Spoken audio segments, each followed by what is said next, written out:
go for it. Okay, so what I think is really important is getting your dog to focus on you when you are talking. Listening to you, I think it's the foundation of pretty much anything you're going to teach your dog. So I'm just going to go for about half an hour. I'm just going to talk about how you can actually, and you might have done these kind of exercises that we have here, but it's just going to tell you about a few things that you can do that's going to help you get your dog to focus a bit better. So should take about 30 to 40 minutes ish, and I will have Freddie to demonstrate with if he wakes up, because he is asleep. This is his nap time, so hopefully he'll partake. So, okay, where are we?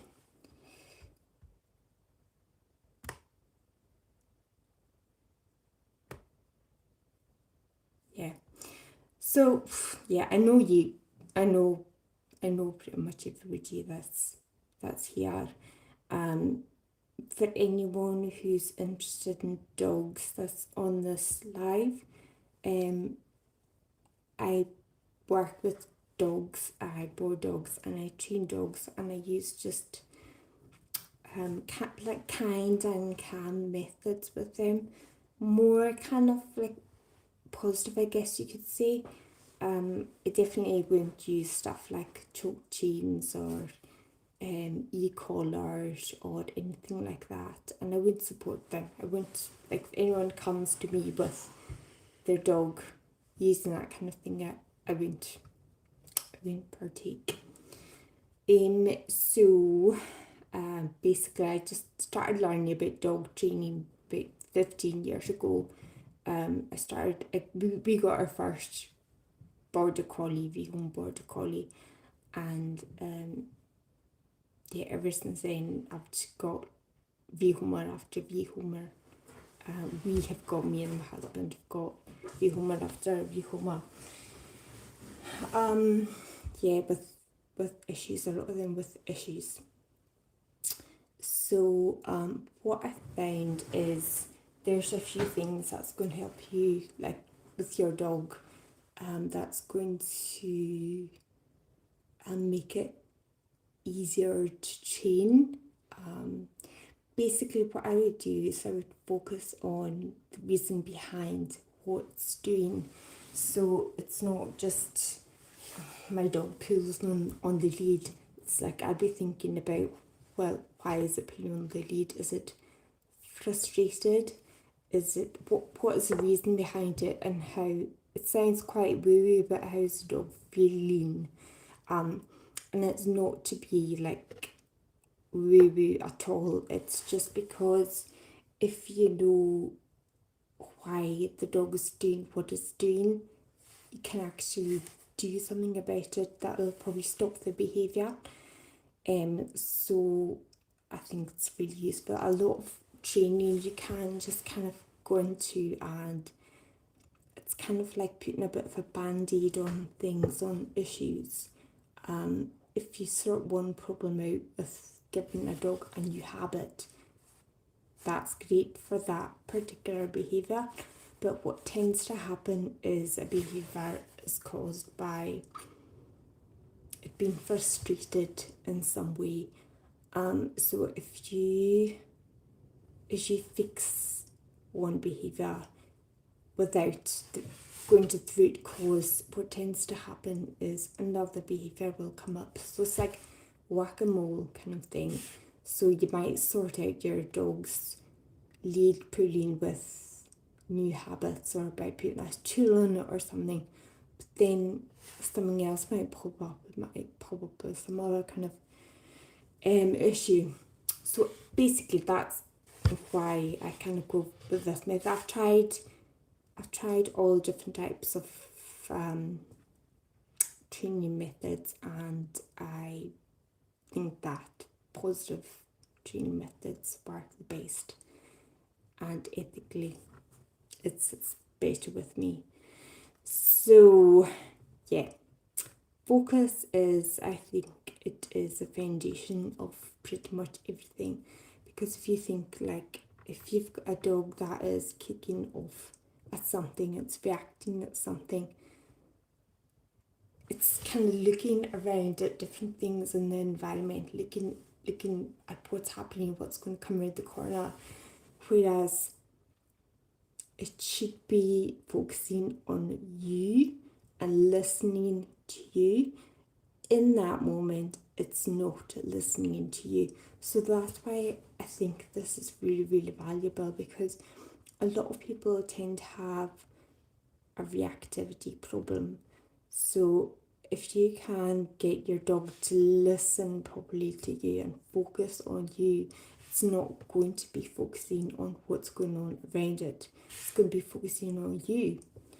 So that's why I'm a big fan of it. So basically, if you've got a problem with your dog, you get, basically all dogs are different. They've all got different personalities. They've all got different strengths. Same as us. We've all got completely different personalities, and we're good at different things, not so good at certain things. Dogs are the same. They really are the same. It's influenced more with genetics. It's influenced by their genetics as well. But yeah, the result is that some of them are like more prone to like problem behaviour than others. It's not really problem behaviour because it makes sense to them, like what they're doing. It's just that it's inconvenient for us. So the first thing that I would do is, I guess that a lot of you have probably done this airplane game with your dog. So the very first thing I would do with a dog, if it wasn't focusing properly, was I would do the airplane game. And if you don't know what the airplane game is, it's just basically you get your couple of your treats. So what I do is we feed our dogs dry kibble. So I just get a handful of kibble and use that as my treats. It's just so that they don't end up fat with diabetes. I don't want that.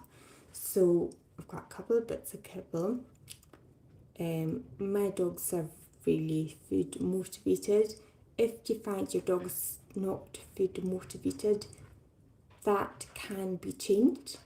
There is a kind of protocol to it, but it definitely can be changed, because if you think dogs are essentially scavengers and hunters, the foragers, so they would take whatever available to them. They're opportunists. So if you find your dog is not taking whatever treats you have, then there's a protocol. You can look it up online, or you could give me a shout if you want a hand with it. But it is something you can change. So basically, you would get your two training treats that your dog loves, and you would have your hands out with your treats, and then you would, Freddie is fast asleep. Freddie, darling. It's fast asleep. Anyway, you put your hands out straight out like so, and you would be able to, the dog will sniff the treats in your hand. You're going to keep them like that until the dog makes eye contact with you. So it requires quite a bit of patience, because you might be standing here for a while until you get that eye contact. once you get the eye contact, give it to the dog. Good boy. Just go back to it again. I'll take a wee bit less time. Good boy. Give him the treat. Good girl or whatever. Good girl. So you want to be saying good girl or good boy before you give them the reward. So once you've done that, once the dog is like doing that quite reliably, you're going to move on to like just doing it with one hand. So I don't know what officially it's called. I call it the one-arm bandit. If the dog is looking at it, don't give it, don't hand it over. The dog will be spinning it and looking at it. Once the dog, it might take some time, but the dog will look at you. Then mark it with good boy, good girl. Give it. Good boy, good girl, give it. So once the dog is doing that reliably, you're going to want to, I think, if you have your treats and have them on your lap, like so. And then you're going to just wait for the dog. If the dog is going to sniff it, it's going to be harder for the dog because it's going to be probably trying to sniff at it. But it's what you do with puppies, so they can't actually bite your fingers when you're training them to take stuff nicely. So this is quite a good way to have your hands. The dog's not going to be able to get inside the treat. So you're going to have it like that. You're not going to give the dog a treat till they look at your face, look at your eyes, and then you're going to give it the treat. And then you're going to try again, just repeat it. So the dog will get quicker and quicker all the time. Ouch. Then next you are going to be standing up with your treats in each hand. Again, you're going to have them closed. It's going to be really hard for the dog because you standing up is going to be a distraction. So you're going to stand up, you're going to wait for the dog, your dog is going to smell the treat, wait for the dog to look at you, mark it with good girl, good boy, give it. Again, you're going to do it again, you're going to mark with good girl, good boy, if they look at you, and you're going to give it. So once you've kind of got that practiced, and they're quite solid at that, there you pick up. Once they're quite solid at that, you are going to put it on cue. So putting it on cue is super useful for everything. In fact, before you start this session, put it on cue. You might feel a bit of a,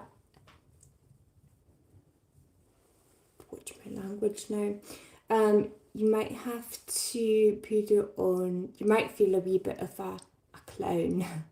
You say something like training and then go into your session. So you might think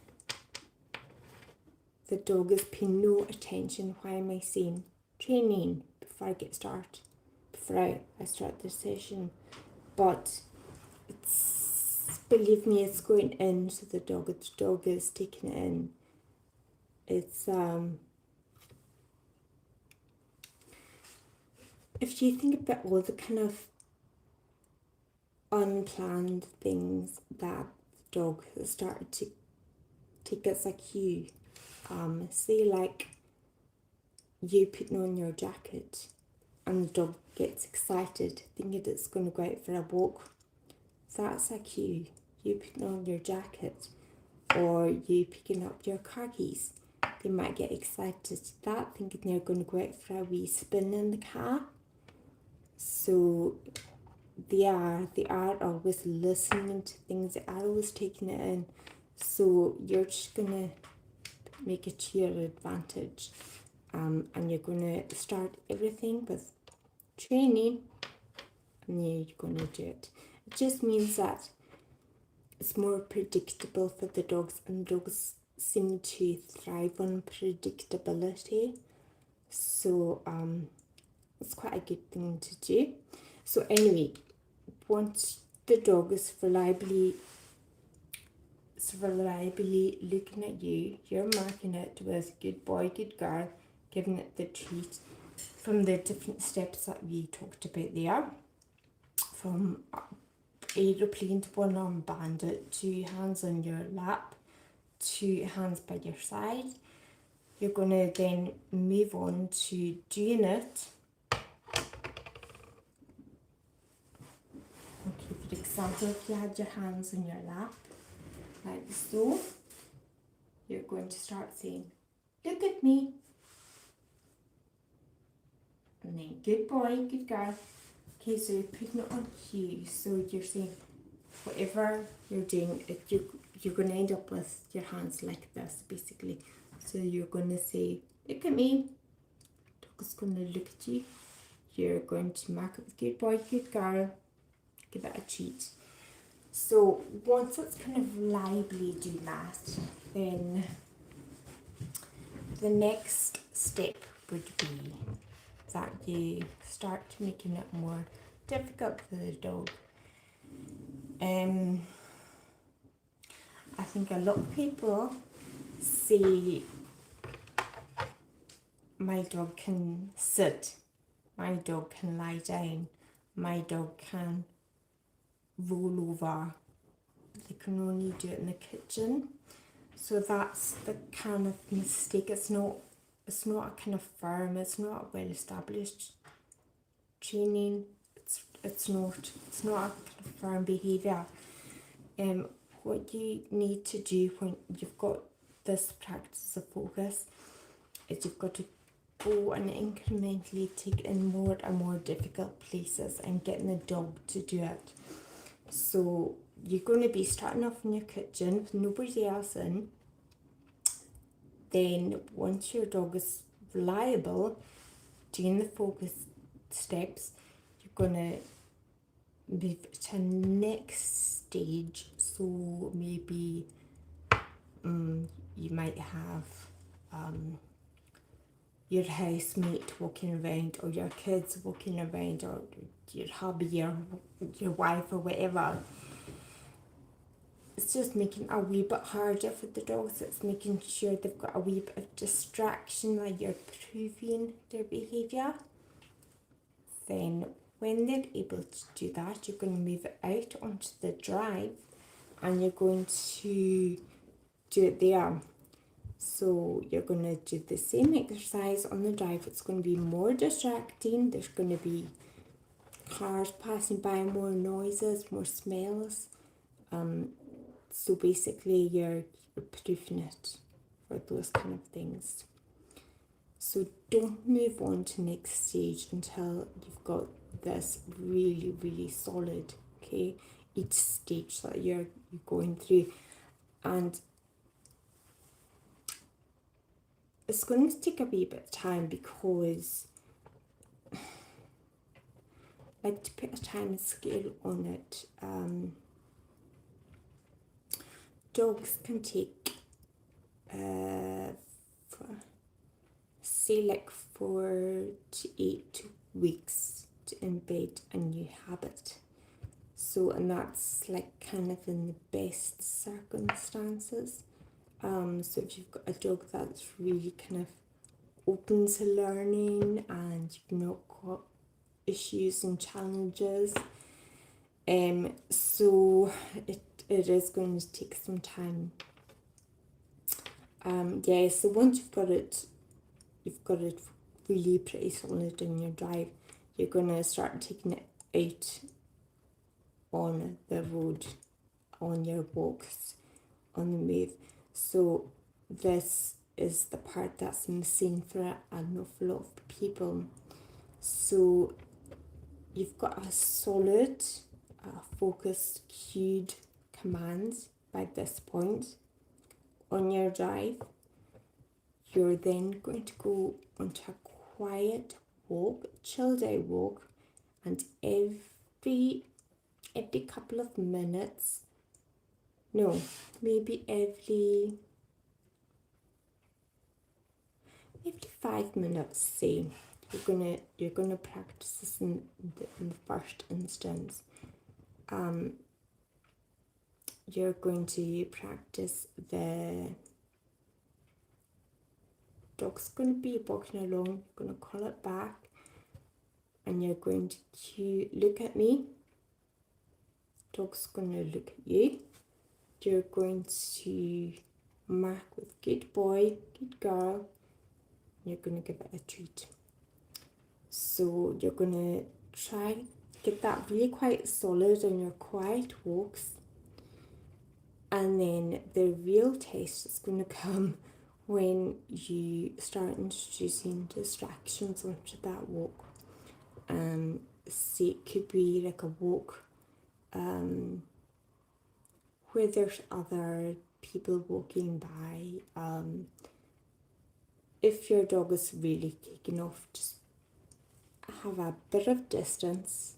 First of all, a bit of distance between you and the other person and the dog.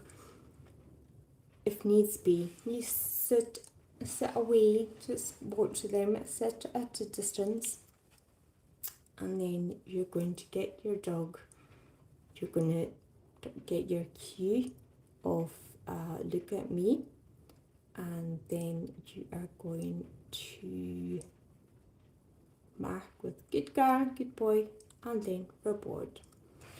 So this is basically you. It's you really emotionally regulating your dog, impulse control with your dog. It's like it's a really, really good exercise to do, because if you can get that, then I mean, what you could end up doing is, if you've got a dog who is prone to having these kind of outbursts, then it could be something in your tool belt, a wee kind of strategy for when you go out. So if you see a dog coming, you could, or if you think your dog's going to kick off, you could do the look at me, good boy, treat. Look at me, boy, treat. So it's quite a good way of keeping your dogs focused when there's lots of distractions going on around you. I think it's a really underutilized. It's a really, really underutilized behavior. Okay.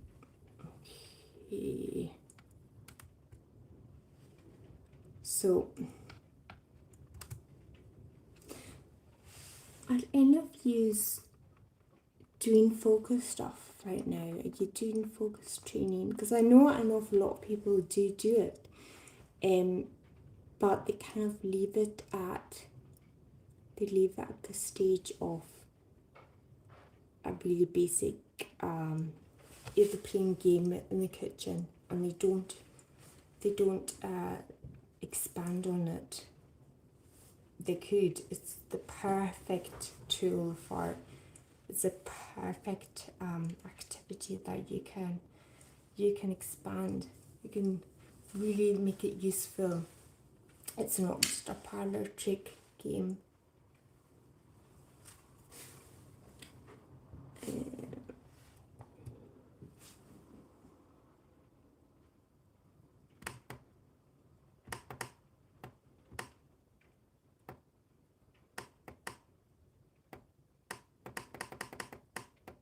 Okay.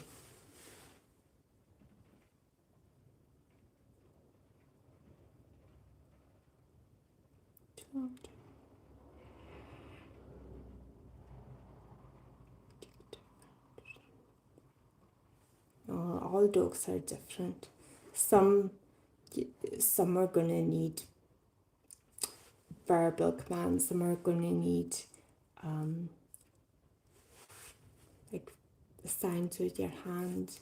Some are going to be really trainable. Some are going to be more kind of, I don't want to say dull, but you know what I mean, they're not as sharp as some dogs are. Very, very sharp.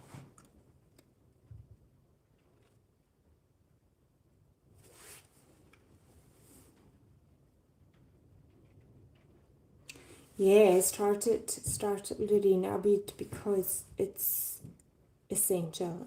I would say there's a few things that are essential for if you want a really good dog.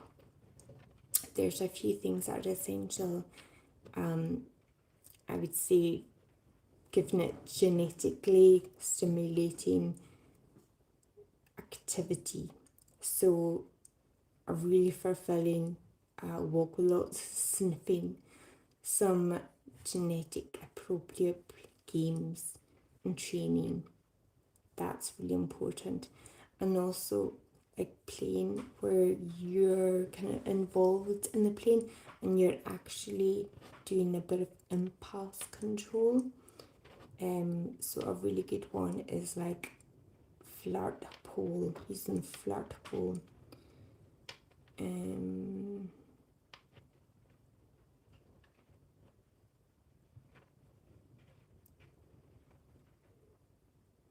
Definitely, you're gonna pick up things. You're gonna pick up her little foibles and little quirks to her personality. And you know, the bond with your dog, that's essential.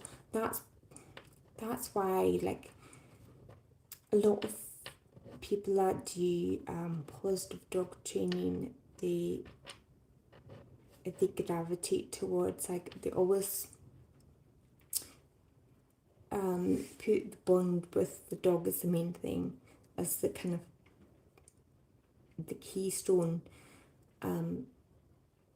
You're basically, I believe this too. I believe that all training should come, not all, well, yeah, most training should come from you. Obviously, like you can get support from people and stuff, but that's why I don't believe that residential training is the way to go. I do boot camps for dogs, but it's just like afternoons that I do, and it tends to be with owners that I'm pretty confident they are committed to doing whatever we're working on. They're going to continue it and reinforce it. I don't think there's any value in somebody else training your dog to do something and then giving it back to you, because it's going to have different distractions. It's going to have different cues that it's used to. It's going to struggle a bit, whereas if you learn it yourself, then you're going to it's always going to be coming from you. It's always, the cues are always going to be coming from you.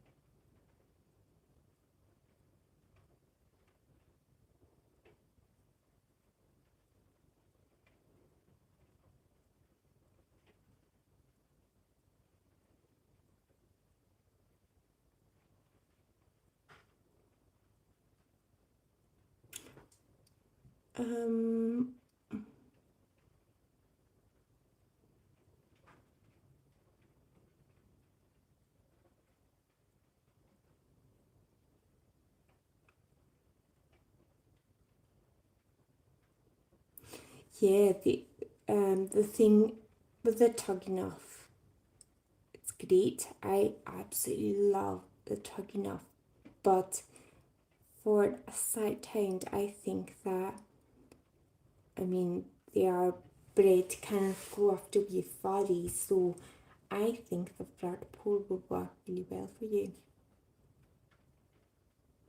And it's really good. The other thing about Play Drive, if you go onto my Instagram, or I think it's on here, I think it's on YouTube. there's got a video of what I do with my dogs for play drive. So if you live in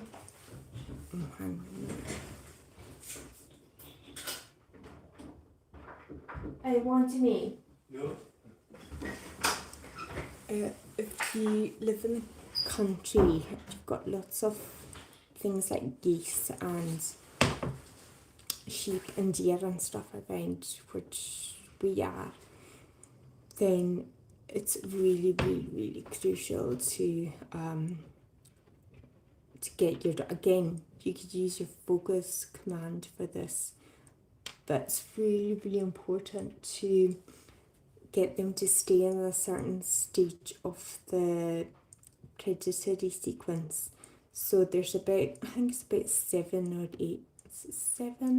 stages of the predatory sequence, and basically all you're going to do is, if your dog goes for the animals, is you're going to get it to stay in the, say, like the eye stage of the predatory sequence, and you're basically stopping it going further into running and chasing and grabbing and biting and ultimately killing and consuming and dissecting.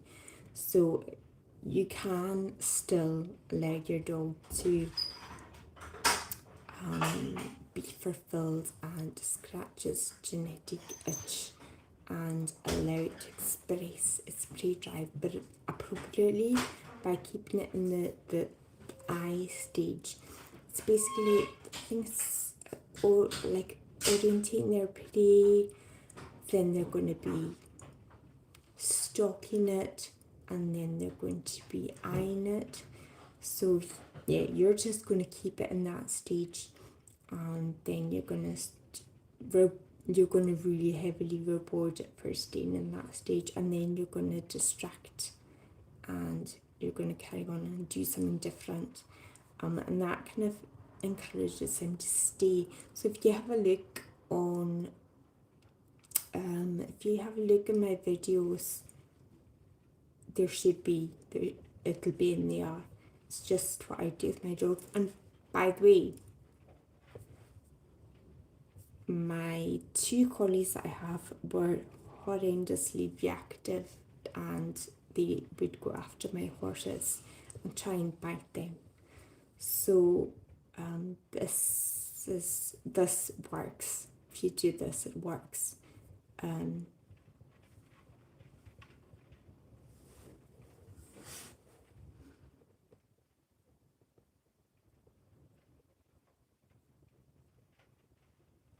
Absolutely, some are born with more intelligence, definitely, but it's a bond with the owner that really lets you kind of make the most of it.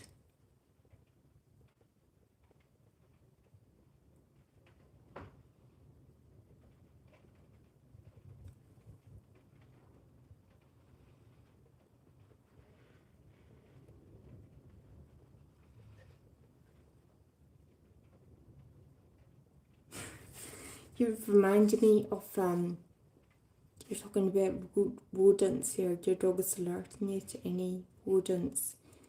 I've got I've got cats that they were feral, but they're super friendly. They're really, really good friendly animals now. They were feral, so they're quite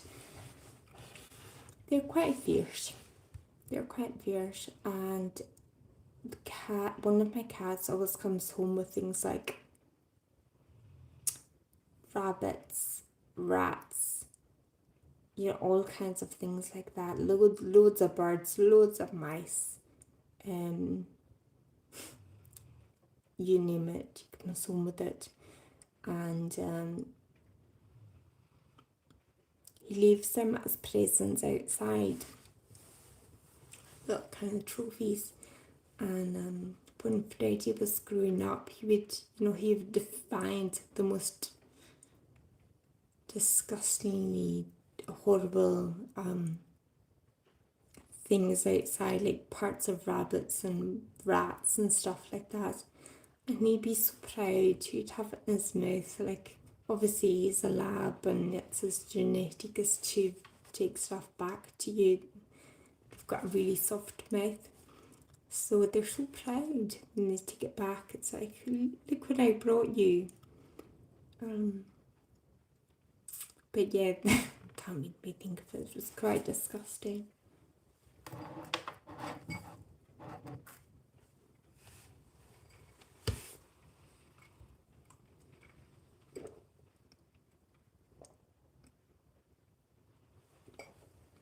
One thing I would say is, you know how this whole thing has been about focus and the benefit of getting your dog to focus, which is really beneficial.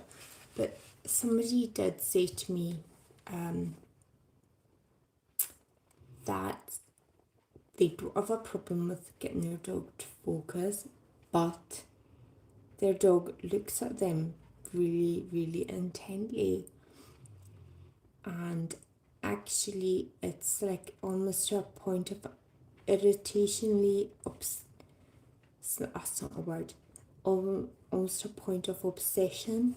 They're following their owner from room to room, and they're staring at the owner. So with that, that's absolutely a confidence thing.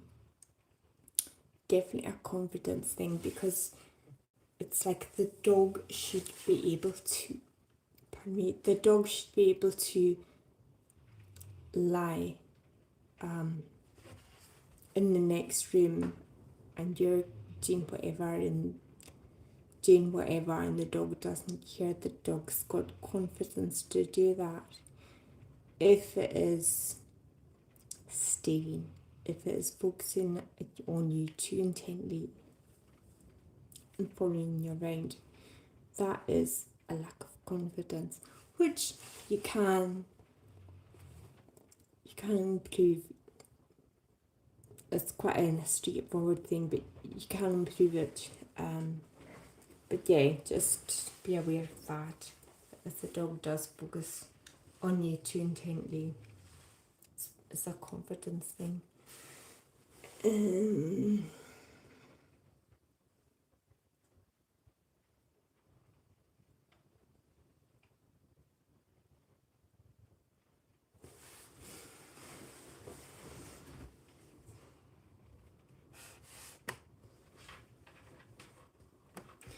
So I think that is everything that I was going to tell you. See, like in general with dogs, I would say label everything, and you might feel like a bit of a tube when you're doing it, because you feel like you're just saying it for no reason. And the dog's not paying any attention. People might be looking at you a bit funny, but actually it is absolutely going in. It is going into the dog's head. It is hearing you. It is making that connection.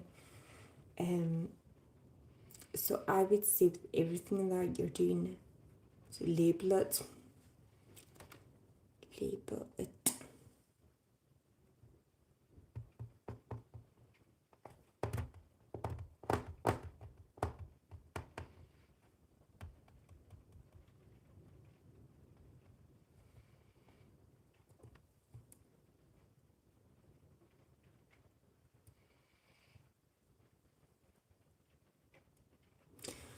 So do you guys have any questions about the focus thing?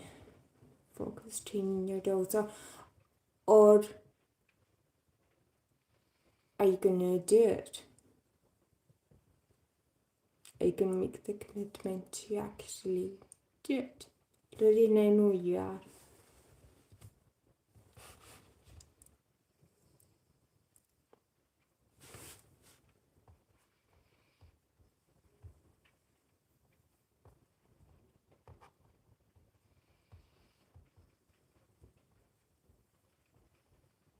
Yay.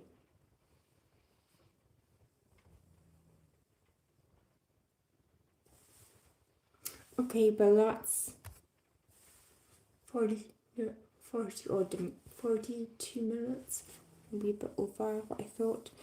Yeah, so I hope you have a lovely rest of your week with your dogs, and I think where we are anyway, I think the weather's going to be quite grotty tomorrow.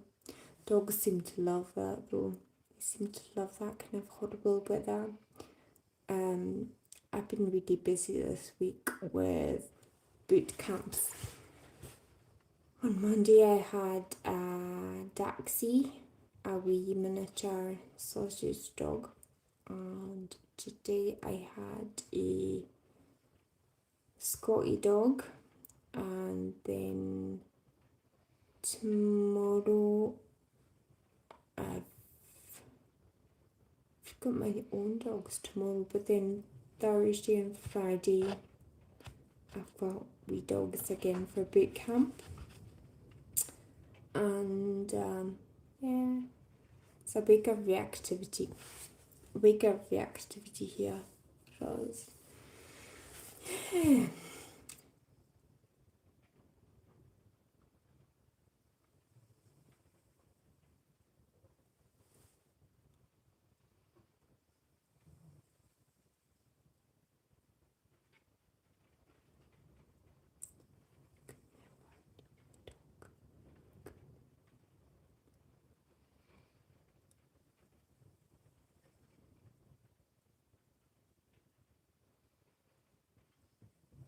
Okay, you need to do impulse control with your dog, David, because or if you do like rewarding your dog for staying in the looking part. So next time you're in a field with near bulls, obviously keep your dog on a lead, but you're going to reward your dog for just looking.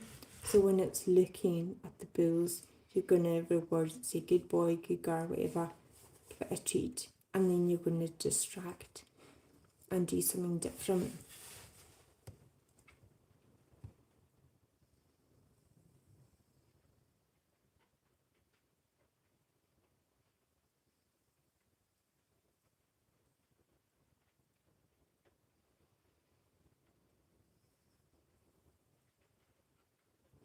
It's impulse control. So you would start okay,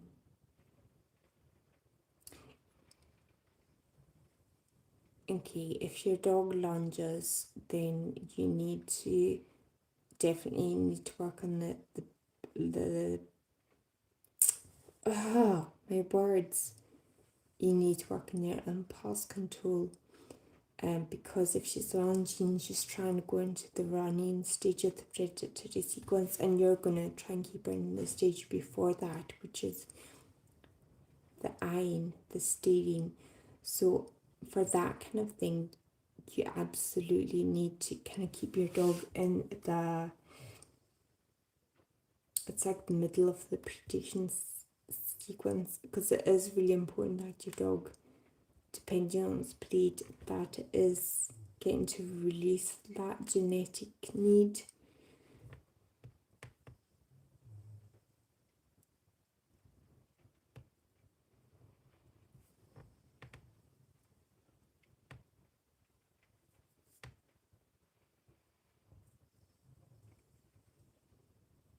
Yeah, you need to kind of work on the genetic. If you look up on Google, if you look up the predatory sequence, there's 7 stages to that. So yeah, you can let your dog orient the prey, you can let it sniff around, you can let it or dig around, you can let it eye, you can let it look at the prey and look, but go no further. If it's lunging, it's going too far into the predatory sequence. And if you want to see how that works practically, look back on that video about play drive that I did with my dogs. Okay, I'm going to end this live now, so thank you everyone for watching nearly an hour. Oops. I need to work my timekeeping. Yeah, thank you for watching. Have a lovely week with your dogs.